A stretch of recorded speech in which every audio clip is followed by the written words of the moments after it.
আজ আরও একটা নতুন ভিডিও নিয়ে হাজির হলাম। ফটো দেখে বুঝতেই পারছেন আজকে কী বিষয়ে কথা বলবো। চলুন শুরু করা যাক। আজ দক্ষিণেশ্বরের মা ভবতারিণী কালী মন্দিরের ইতিহাস সম্পর্কে বলবো। এটা হলো দক্ষিণেশ্বর চৌমাথা। এখানে ওই ফ্লাইওভার দিয়ে বা ফ্লাইওভারের নিচ দিয়ে সোজা ভবতারিণী মন্দিরে যাওয়া যায়। এই সেই ফ্লাইওভার ওপর দিয়েও যাওয়া যায়, নিচের দিয়েও যাওয়া যায়। এই ফ্লাইওভারের নিচ দিয়ে সোজা 2-3 মিনিট হাঁটার পর মা ভবতারিণীর মন্দির। চলুন শুরু করা যাক ভবতারিণী মন্দিরের ইতিহাস।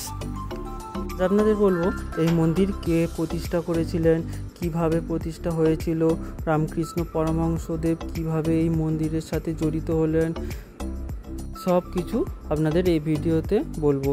ভিডিওটা প্রথম থেকে লাস্ট পর্যন্ত দেখার অনুরোধ রইল। ভিডিওটা ভালো লাগলে অবশ্যই লাইক, শেয়ার, কমেন্ট করে দেবেন আর ফলো করতে ভুলবেন না। চলুন শুরু করা যাক। কলকাতার জানবাজারের জমিদারের ছেলে হলো বাবু রাজচন্দ্র। তিনি ছিলেন খুবই ভদ্র ও নম্র। একদিন তিনি জলপথে যাওয়ার সময় হালি শহরের একটি ঘাটে একটি অতীব সুন্দর রমণীকে স্নান করতে দেখলেন এবং দেখা মাত্রই তার ভালো লেগে যায় এবং ওই রমণীর বাড়িতে গিয়ে বিয়ের প্রস্তাব দেন। ওই রমণীর নাম হলো রানী রাসমণি। তিনি ছিলেন অত্যন্ত গরিব এবং নিচু জাতির। ওই রমণীকে বিয়ে করে ফেললেন রাজচন্দ্র। এই রানী রাসমণি যেহেতু অনেক দরিদ্র পরিবার থেকে এসেছেন, তাই তার মনে দরিদ্রদের প্রতি একটা আলাদাই সহানুভূতি ছিল। তাই দরিদ্রদের সাহায্য করাটাই ছিল স্বাভাবিক। কিন্তু এখানে একটা প্রশ্ন থেকেই যায়, তিনি কেন এই মন্দির প্রতিষ্ঠা করলেন? চলুন সেই সম্বন্ধে বলি। 1830 সালে তার স্বামীর যখন মৃত্যু হয় তখন তিনি কাশী যাত্রা করেছিলেন। কিন্তু যাত্রাপথে মা তার স্বপ্নে এলেন এবং বললেন কাশীতে নয়, কলকাতার কাছে কোনো গঙ্গা তীরবর্তী জায়গাতে মন্দির করতে। তবে সেই সময় মন্দির তৈরি করতে অনেক বাধা এসেছিল, যেহেতু তখনকার দিনে যে কোনো কাজ সহজেই করা যেত না। রানী রাসমণির ছিল 4 মেয়ে ও 4 জামাই। তার সেজ জামাইয়ের নাম ছিল মথুরামোহন বিশ্বাস এবং তারই সাহায্যে এই মন্দির প্রতিষ্ঠা হয়। তবে কাজটা সেই সময় একদমই সহজ ছিল না। সবথেকে বড় সমস্যা ছিল গঙ্গার ধারে এত বড় একটা জমি খুঁজে পাওয়া। তার ওপর প্রশাসনিক এবং সামাজিক বাধাও ছিল অনেক বাধা বিপত্তি পার করার পর দক্ষিণেশ্বরের জমিদার কাবর্ণ রায়চৌধুরীর 20 বিঘা জমি শনাক্ত করা হয় মন্দির তৈরির জন্য। রানীমা তখন সেই জমি মূল্য দিয়ে জমিদারের কাছ থেকে কিনে নেন এবং সেই জমি মন্দির করার উপযোগী করে তোলেন। মন্দির করার উপযোগী ছিল না সেই জমি, যেহেতু এই জমি ছিল অনেক জলা। বহু টাকা খরচ করার পর 1847 সালে মন্দিরের কাজ শুরু হয়। তবে এখানেও বিপদ কাটেনি।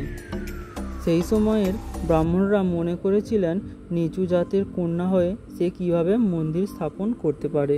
তাই ব্রাহ্মণ সমাজও তাকে অনেক বাধা দেয় এবং হুমকিও দেয়। রানীমা হুমকিতে ভয় না পেয়ে প্রতিবাদ করেন। তখন ব্রাহ্মণরা মানুষজনদের বোঝাতে চান যে এই মন্দিরে মাকে প্রতিষ্ঠা করলে মহাসংকট নেমে আসবে, যেহেতু রানীমা নিচু জাতির। কিন্তু সেই সব বাধা কাটিয়ে রানীমা তার অনেক সম্পত্তি বিক্রি করে এই মন্দিরটি বানাতে সক্ষম হন। 1955 সালে এই মন্দিরটি শুরু হয়। বাংলাদেশের কান্তজিউ মন্দির অনেক প্রসিদ্ধ ছিল সেই সময়। এই মন্দির এবং বাংলার অন্যান্য মন্দিরের নকশার মিলিতভাবে এই দক্ষিণেশ্বরের মন্দির স্থাপন করেন। এই কান্তজিউ মন্দিরের টেরাকোটা ও নবরত্ন চূড়া রানীমাকে খুব পছন্দ হয়েছিল। সেই মন্দিরের আদলেই এই মা ভবতারিণী মন্দির প্রতিষ্ঠিত হয়।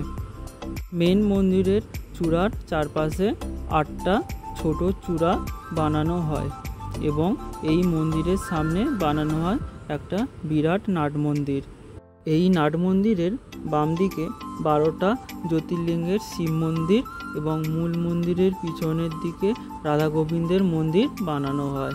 অনেক বাধা বিপত্তির মধ্যে দিয়ে মন্দির বানানোর সময় যখন মূর্তি বানানোর সময় এলো তখন তার গুরুদেবের সঙ্গে পরামর্শ করে। গুরুদেব যেন তাকে এক ভালো শিল্পীর সন্ধান দেন। গুরুদেব সেই মতো রানিমাকে একটা শিল্পীর সন্ধান দেন, যার বাড়ি কাটোয়ার দাঁইহাটে, এবং সেই শিল্পীকে মায়ের স্বপ্নের দেখা মমতাময়ী রূপ এবং শান্ত শোভন রূপ বর্ণনা করেন। তিনি শুরু করলেন মূর্তির কাজ। বিহারের জামালপুর থেকে কষ্টি পাথর এনেছিলেন এই মূর্তি বানানোর জন্য। তারপর সেই শিল্পী হবিষি খেয়ে এবং সমস্ত আচার অনুষ্ঠান মেনে তৈরি করতে লাগলেন মূর্তির কাজ।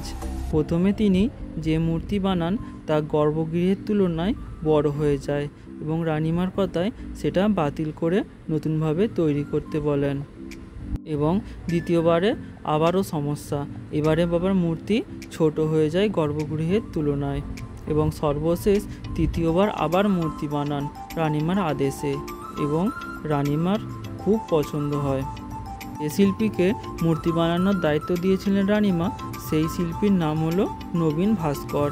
তিনি এই মূর্তি বানান এবং এই পরবর্তীতে এই মূর্তির নাম দিয়েছিলেন মা ভবতারিণী মা। যে মূর্তি দুটি রানিমার পছন্দ হয়নি সেই মূর্তিগুলো এখনও কলকাতায় পুজো হয়। একটি মা হলো মা ব্রহ্মময়ী মা, যা কাশীপুরের মহাশ্মশানের কাছে প্রামাণিক কালীবাড়িতে পূজিত হয়, এবং অন্য মায়ের নাম হলো মা নিস্তারিণী, যা গোয়াবাগানের গুহবাড়িতে পূজিত হয়। তো মূর্তি বানানো তো হয়ে গেল, কিন্তু এখনও মন্দিরের কাজ সম্পন্ন হয়নি সেই সময়। তাই জন্য রানিমা মায়ের মূর্তিকে একটি লোহার সিন্ধুকে বন্ধ করে রাখেন। কিছুদিন বাদ মা দেবী মাকে স্বপ্নাদেশ দেন যে তার দম বন্ধ হয়ে আসছে, আর কতদিন তাকে বন্ধ করে রাখবে। তারপরেই রানিমা উতলা হয়ে পড়ে, এবং যখন সিন্ধুক খোলা হয় তখন মায়ের গায়ে ঘাম ছিল। তা দেখে তো সবাই আশ্চর্য হয়ে পড়েছিল সেই সময়। 1855 সালের 31শে মে মূর্তিকে স্নান করিয়ে স্নানযাত্রার মাধ্যমে দক্ষিণেশ্বরের মন্দিরে প্রতিষ্ঠা করা হয়। এরপর আসে ব্রাহ্মণ। কোন ব্রাহ্মণকে দিয়ে পুজো করানো হবে সেই নিয়েও অনেক সমস্যা হচ্ছিল। তারপরে রানিমা ঠিক করলেন একটি ব্রাহ্মণকে, নাম হলো রামকুমার চট্টোপাধ্যায়, বাড়ি কামারপুকুরে। এই রামকুমার চট্টোপাধ্যায়ের বেদ সম্পর্কে অসীম ধারণা ছিল, এবং তিনি এখানে প্রধান পুরোহিত হিসেবে নিয়োজিত হন, এবং পরবর্তীতে তার ভাই গদাধর তার সাথেই দক্ষিণেশ্বরে আসেন এবং পূজাপাঠ শেখেন।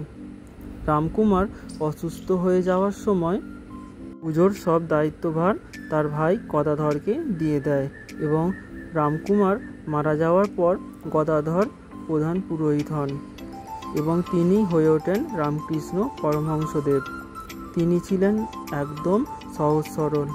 রানিমার সেজজামাই মথুরামোহন ছিলেন নাস্তিক মানুষ, এবং গদাধরের সংস্পর্শে এসে ঠাকুরের মহিমা বোঝেন, এবং তিনি গদাধরের নাম দিয়েছিলেন ঠাকুর রামকৃষ্ণ পরমহংসদেব। তার উক্তি হলো যত মত তত পথ। তিনি জাত পাত ধর্ম উঁচু নিচু কিছুই বিশ্বাস করতেন না। তার মতে ঈশ্বর এক ও অবিনশ্বর। তার সাথে বিবাহ হয় জয়রামবাটির এক কন্যা, যার নাম সারদা দেবী। তবে তার স্ত্রীকে তিনি মাতৃরূপে পূজা করতেন।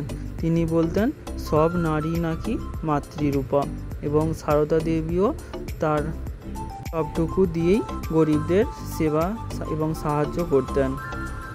এইভাবেই তিনি হয়ে উঠলেন মা সারদা দেবী। এবারে বলি এখানে আসবেন কিভাবে। এই মন্দিরে আসার জন্য সব দিক থেকেই রাস্তা আছে। আপনারা যদি হাওড়া দিক থেকে আসতে চান তাহলে আপনারা হাওড়া থেকে বালি আসতে পারেন। বালি এসে বালিহল থেকে ডাইরেক্ট দক্ষিণেশ্বরের ট্রেন আছে। আর যদি ট্রেনে না আসতে চান বালিহল থেকে বাস অটো টোটো যে কোনো একটাতে করে চলে আসবেন দক্ষিণেশ্বর চৌমাথায়।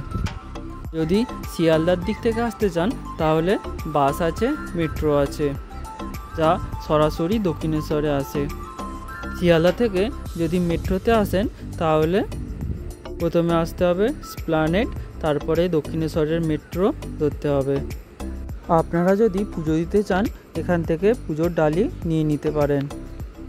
মন্দির খোলার সময় হলো সকাল 6টা থেকে দুপুর 12:30 পর্যন্ত এবং দুপুর 3:30 থেকে রাত্রির 8:30 পর্যন্ত।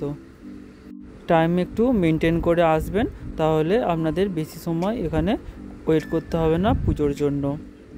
আমি যখন গেছিলাম তখন সামনের গেটটা বন্ধ ছিল, তাই বাঁ দিক দিয়ে আর একটা গলি আছে, সেই গলি দিয়ে পিছনের গেট দিয়ে ঢোকা যায় এবং পিছনের গেটটা খোলা থাকে।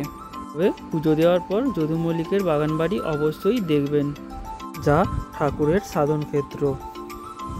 এবার ঘরে ফেরার পালা।